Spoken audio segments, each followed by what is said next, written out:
How we doing today, folks? My name is Eugene Favor, and today I'm going to talk to you about the use of fire extinguishers and different types of fire extinguishers that are out there. First of all, let's talk about fire extinguishers. They are the only element of a complete fire survival plan. Only use your fire extinguisher after you have made sure that all personnel have been evacuated to a safe place. Make sure that you have called the fire department. Make sure that there is a clear exit behind you. Path is blocked. No chairs, furniture, pots, pans, dogs, cell phones, whatever is behind you. You can get out. Use your fire extinguisher only to keep a small fire contained. So if your couch is on fire because you were laying down smoking on the couch, probably not a good idea to use your fire extinguisher for that.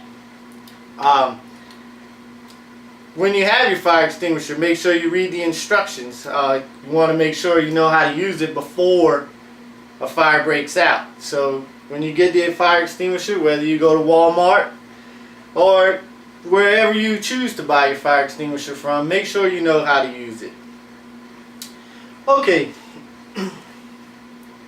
This class is part of it is an annual refresher training for portable fire extinguishers. Like I said, we're going to review the general principles of fire extinguisher use, the guidelines on when to use a portable fire extinguisher, and whatnot.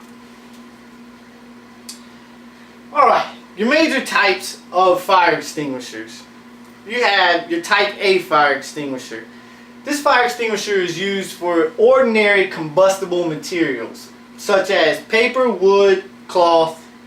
That would include your curtains, your couches, your wood fires for your bonfire outside, and your barbecue grill that you use on your deck. This fire extinguisher is a pressurized water fire extinguisher. So what that means is they fill it up with water to a certain point, and then they pressurize it with a gas, normally air.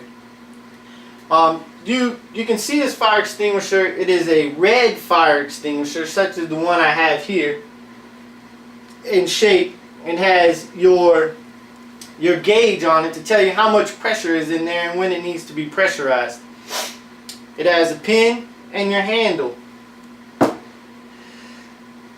It also, how you can tell that this is a class A fire extinguisher is on the fire extinguisher it will have a green triangle with the letter A in that triangle, and that's how you identify the class A fire extinguisher. Next type of fire extinguisher we have is a class B fire extinguisher.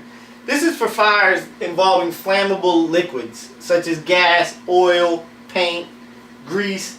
You see a lot of these in repair shops, automobile repair shops. These fire extinguishers are filled with a dry chemical or a foam. It's carbon dioxide based. What happens is when this fire extinguisher is used on this type of fire, it hits the fire, the chemical inside dissipates and makes a carbon dioxide. So when that carbon dioxide chokes off all the oxygen to the fire, so that's how these put out the fire. It has a numerical. These fire extinguishers are similar to the type A, and if they also have your gauge on them for seeing how much pressure is in it, so you can take a quick glance and see, hey, my fire extinguisher needs to be recharged. You can call the proper place and have it recharged. Or if it's, at a home, you can just go purchase another one. It has a numerical, all these have a numerical rating on them, class B's. And what that numerical rating is for, it tells you how many square feet of a fire that this fire extinguisher can put out. So if it has a 10 on it, for example, it would put out a 10 square foot fire. So you make sure you want to buy the appropriate fire extinguisher for the size area that you're going to have it in. Use your worst case scenario. This fire extinguisher is visually found by a red square with the letter B inside. So you'll have a red square with a letter B. That tells you this is a Class B fire extinguisher. Your next most popular type of fire extinguisher is your Type C. This Type C is used for electrical fires, appliances, electrical wiring, plugs, your Christmas lights outside that you daisy chain too many together and they caught fire, or trying to put in a fuse or using that foil wrap fuse so you don't have to buy new fuses in your house or in your car. These type of fire extinguishers is a dry chemical fire extinguisher. Of course, you don't want to use Type A water fire extinguisher on electrical fire because you have the possibility of electrocution. That's why they use dry chemicals. Type C are also a carbon dioxide based fire extinguisher. They come also as the same as Type A and B's with your pressure reading gauge. It's got your pin and what have you. So there's no numerical rating on these type of fire extinguishers. These don't have a square footage, so if you have a huge fire, you might not want to use these just for a small, just to be on the safe side. The way you identify these is you have a blue circle with the letter C on it. And that's how you identify your Type C fire extinguisher. Now there's a couple of lesser known fire extinguishers out there that I'll talk about today. And one is the Class D fire extinguisher. You see these at a lot of laboratories. Basically these are used for combustible metals like titanium, magnesium. These are a dry powder fire extinguisher. And they have adjustable nozzles on them. So you can adjust the nozzle for a wide spray or a short, narrow spray that will go long distances. So you can keep far away. Most of those, if you put it on your finest or close the nozzle for the longest spray, will go 12 to 14 feet to put out a fire. You identify these by, it's a decadon or star-shaped yellow symbol on the fire extinguisher, and it will have a D in it. The other type of fire extinguisher is a Class K fire extinguisher. These are mostly seen in your restaurants, catering businesses, cafeterias. They usually have over the stove areas. They'll have a hood with little nozzles hanging down. These Class Ks are for fires with cooking oils, trans fats or fats in cooking and appliances.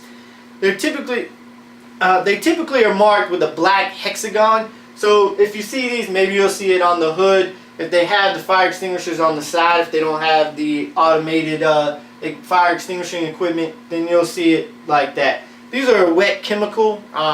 They just suffocate the fire with the wet. So you have the combination of carbon dioxide and the water is basically what it is. How do you identify the fire extinguishers? We already talked about all the different geometrical shapes that are on the fire extinguishers to identify them. But they also come in different colors. Your multi-purpose fire extinguishers are in red. They're all dry chemical, ABC fire extinguishers, ammonium phosphate or potassium biocarbonate. You have your pressurized water fire extinguishers, which are your Class A's, that are silver in color. These can be quite big and quite heavy, so you want to make sure that you can muscle these up and use these fire extinguishers. You don't want to snatch it off the wall and then hit the ground right there, fracture your toe, and then you become a casualty. Then you have your carbon dioxide fire extinguishers, which are usually Type B's and Type C's. A lot of them don't have gauges, some of them do. So just make sure you know what you're working with and you see, and look for those little geometrical shapes when you go through. The next thing we're going to talk about is fire extinguisher capacity ratings. Your capacity ratings, like I said before, they'll tell you how many square feet that the unit can use or how much they hold. So if you had a Type A fire extinguisher, 2A 10 BC recommended capacity for homes. So the number in the front of the A, that tells you the units of water that you have in there. So you have 2 gallons of water in an A fire extinguisher. So that'll tell you have 2 gallons of water. The number in front of the BC fire extinguishers will tell you the square feet that it can cover. That way someone who's not an expert can extinguish the fire. So if it says 10 BC, that'll extinguish a 10 square foot fire. Now let's talk for a second about care of your fire extinguishers. Fire extinguishers in your home, you should at least give them, or at your place of business should I say, you should at least give them a look-see every 30 days. Make sure that your gauge is still good, that it's showing that it's pressurized. Make sure it's free of dust, maybe some cobwebs on it. Make sure you haven't inadvertently put some bleach or some dish detergent in front of it or garbage bags and pushed it to the back under the sink. You want to make sure that it's out in front, that way you can reach it. Every year, if you have big fire extinguishers such as the Class C, D, Ks, you might want to have, every year they need to go in for a maintenance check. So they need to make sure that they still can hold their pressure, make sure the gauges are reading properly, and make sure that the trigger can be pulled and the pin can be pulled. It's not all corroded and stuck in there.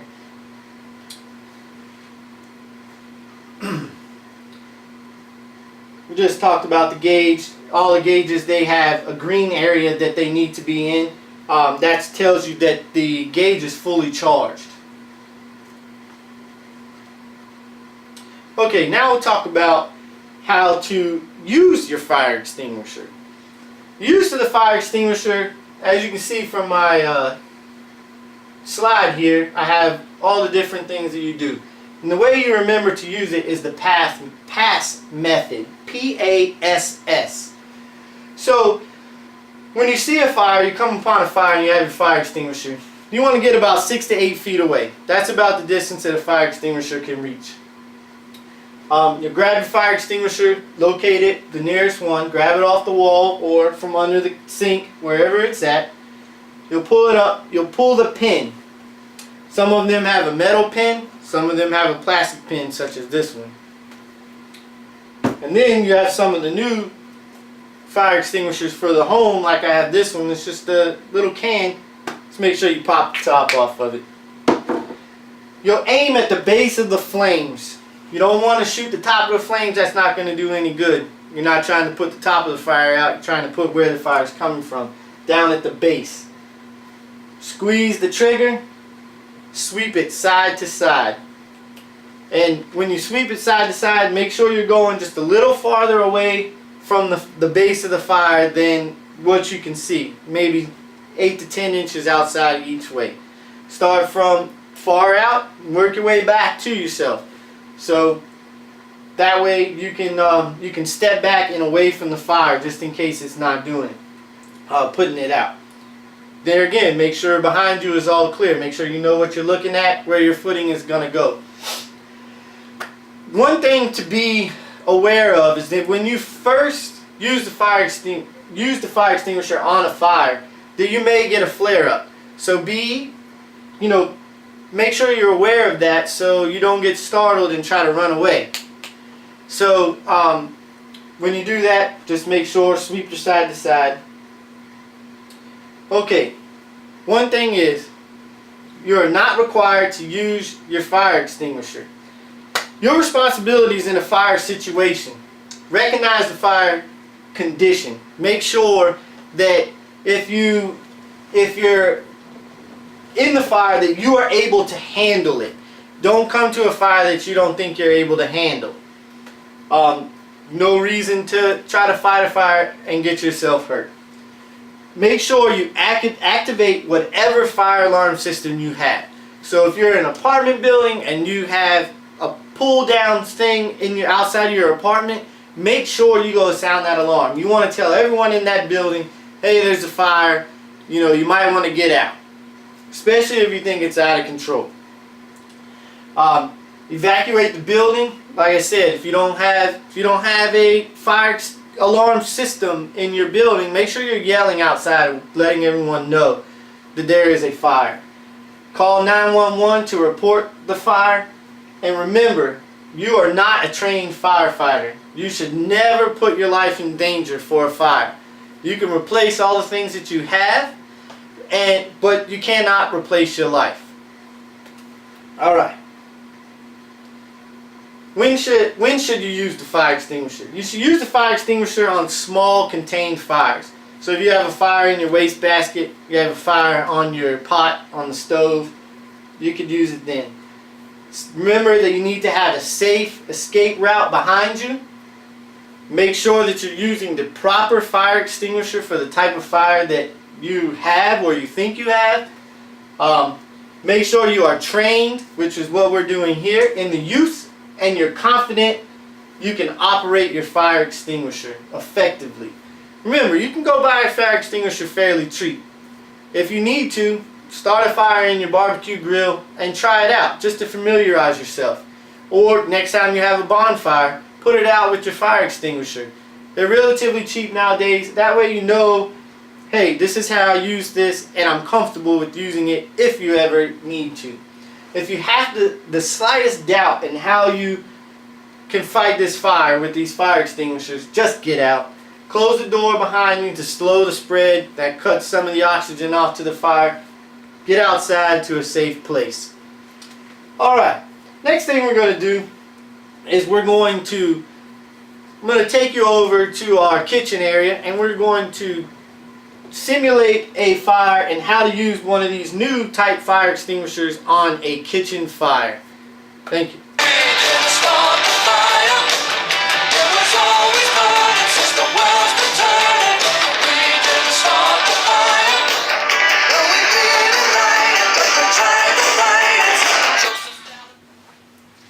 Okay, here we are in our kitchen and we're going to talk about kitchen fires and how to put out a kitchen fire.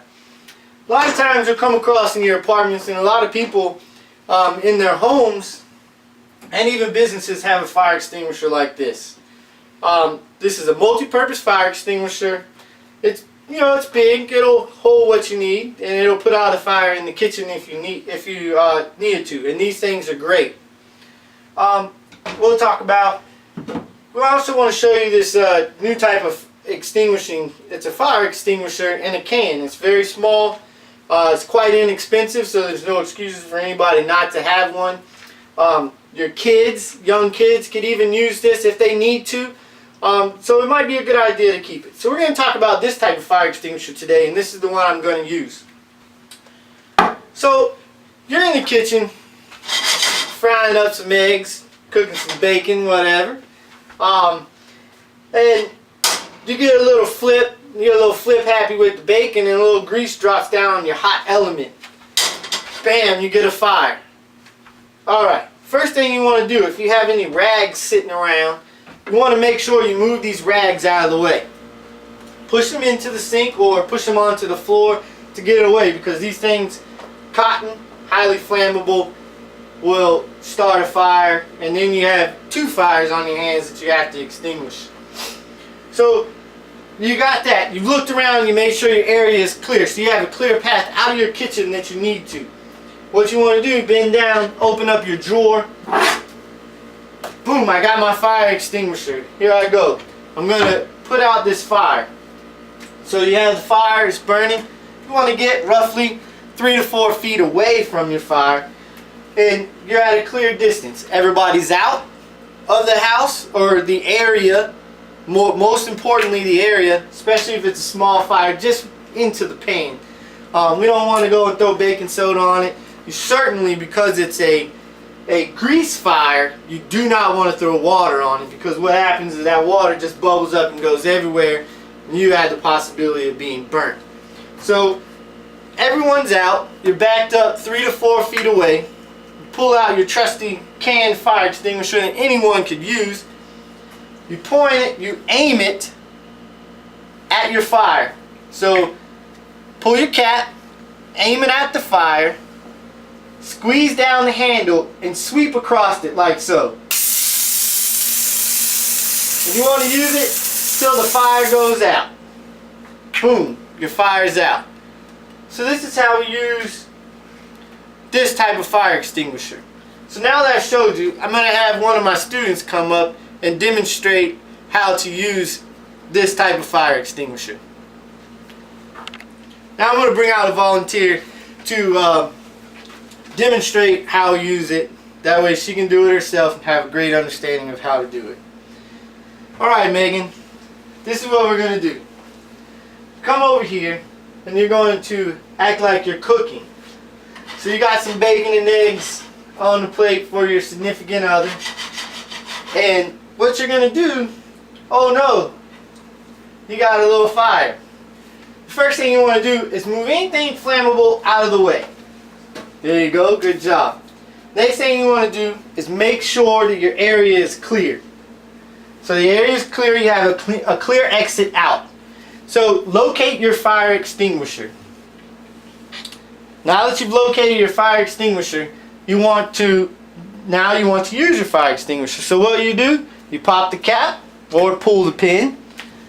You're going to aim at the fire.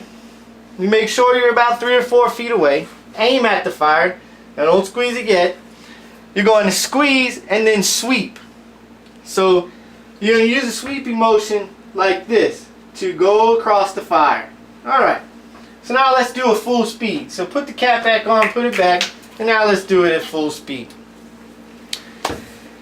Alright, Megan, so you're cooking and all of a sudden you see a fire break out. What do?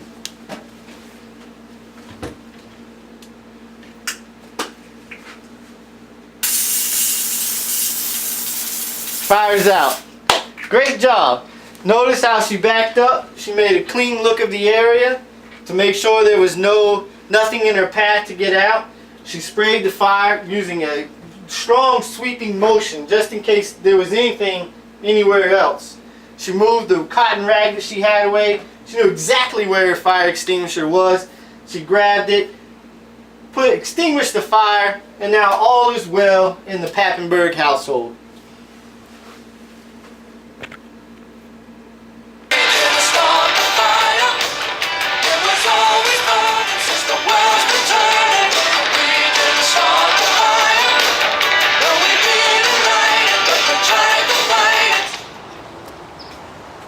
Alright, we're back again, and today we're going to talk about our campfire scenario.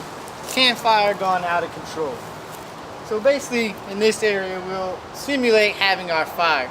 Due to the dry conditions and the windy conditions, we're unable to start a real fire to show you what this does. So, just say you have your fire extinguisher, and you're out here, the fire gets a little out of control. If you have your fire extinguisher, I would recommend for somewhere out here that you have an all-purpose type fire extinguisher, which is what we have. This is a dry fire extinguisher. It's going to shoot out a powder and extinguish the fire. So the same rules apply. So say you come across this fire and it is out of control. This is an out of control fire. So you see what's going on. You want to make sure you look around the area, make sure you have everybody is away. So if you're camping, such as we are, you want to make sure all your campers are out of the way. All your flammable equipment, sleeping bags, jackets, shoes, are out of the fire site. You want to observe the area and make sure that you have a clear route to get out. So you don't have to, you're not tripping on something if you're backing up or whatever. So you look at the fire. Your fire, it's a small contained fire, something you can handle. Not a huge forest fire that you need to call Smokey the Bear on. So you look at it, oh, I can take care of this fire. So you grab your fire extinguisher, pull your pin, just drop it. Pull your hose out, you aim at the base of the fire. You're roughly about 4 to 6 feet away. So you aim at the fire, aim your hose, pull down, and sweep across the base of the fire. So I'll just go ahead and demonstrate. So I see the fire, it's out of control. Taking a look, everything is clear. I have a clear route to get out. I pull my pin, drop it, I aim my hose at the fire, I pull the trigger, and I sweep across. Fire's out. And that's basically how you would put out a fire with one of these. Just aim, sweep across. I'll show you that again. So you aim at the fire, standing 4 to 6 feet away, because that's about how far this particular fire extinguisher will shoot. Aim at the base, squeeze, and shoot. Okay, now that I've shown you how to use the proper way to use a fire extinguisher, I'm going to bring up a volunteer, and she's going to demonstrate how to use this fire extinguisher to extinguish this campfire. So here again we have Megan. She's going to, here's a scenario, Megan. What you do, you come up back to your camp, maybe you're at night roasting marshmallows with your friends. Campfire's gone out of control. Went outside the area, the campfire area, it's dry, you could catch and go. So first thing you're going to do is you're going to get everybody away from the fire. So you're going to tell everybody, please move away, this fire is out of control. Whatever you need to say. Hey buddy, move out the way, give him a swift kick in the butt, whatever it is. Then you're going to locate your fire extinguisher, which we happen to have our fire extinguisher here. And if you're camping, you should always have a fire extinguisher with you. You locate your fire extinguisher, you're going to sweep the area and make sure that you have everything that's combustible out of the way, and you have a clear line of sight or a clear path out of the area just in case you need it. So now that that's been done, you're going to pick up your fire extinguisher, you're going to pull the pin, you're going to aim your hose, and you're going to squeeze the trigger, sweep across the fire, putting the fire out, standing roughly 4 to 6 feet away from the fire. So do we have that? Yes. So let's run through the scenario with you and allow you to do it. I will narrate and you take care of it. So we come up to the fire and you see that this campfire here is out of control. So the first thing you want to do is you want to get everybody out of the way. Everybody out! There's a fire! Okay, so now that you got everybody else, make sure you look around the area and make sure all combustible material that you can control is out. So you've got all your sleeping bags, jackets, and what have you out of the way. So you locate your fire extinguisher. So now we have located the fire extinguisher. You're going to assess your area to make sure that you have a clear path to get away, so you don't trip and fall, which you have a clear path. So now you're going to pull the pin on your fire extinguisher, get it out of the way. You're going to grab that little hose there. You're going to aim it at the fire. The base of the fire, this is important, standing 4 to 6 feet away, and you're going to squeeze that trigger until you have the fire extinguished. Okay, I think we got that fire extinguished. That was a great job. If you notice how she swept across the base of the fire. She didn't aim for the top, she swept across the base, right at the ground. So good job. So today, let's just get a little review of what we talked about today. Today we talked about the different types of fire extinguishers. So you have basically 5 types. There's 3 common fire extinguishers, your Class A, your Class B, your Class C. Then you have your 2 less common, which is your Class D and your Class K. We went over what these fire extinguishers are used for, what kind of chemicals are inside these fire extinguishers, and we went over the care and maintenance of fire extinguishers. We went over where you should store your fire extinguisher. And we also went over a couple different kinds how to use these types of fire extinguishers to put out 2 different types of fires. Most common, your kitchen fire, and then, maybe least common, your campfire fires that got out of control. So, this again, my name is Eugene Faber. I'd like to thank everyone for sticking around for this class on fire extinguishers, and I hope that one day if you come across the fire, that you are able to take care of that fire with the proper fire extinguisher.